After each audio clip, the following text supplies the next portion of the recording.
Is it also an article? Did you take that article and turn that into a blog post? And is that blog post submitted to different directories?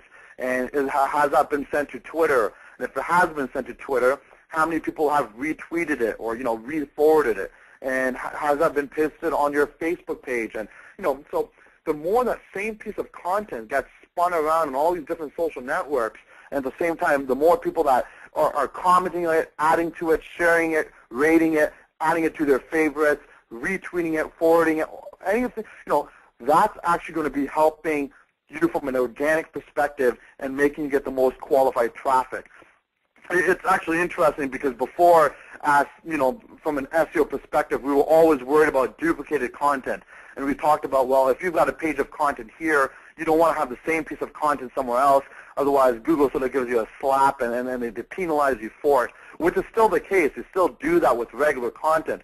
But this is a whole different perspective on it. It's not just copying and pasting content. This is syndicating content from different formats on different networks, which the search engines now understand. These are things that are meant to be syndicated and go viral, and it's actually giving credibility that people like your content, it's relevant, it's popular, so you don't get penalized for it. These are things you actually get rewarded for. So I'm just going to quickly check the time because I know there's some questions. So I'm just going to finish up quickly with a little fun case study of how IKEA leveraged Facebook. And again, if you read the white paper, there's so many examples of how you could actually get fans and followers and make Facebook work for you.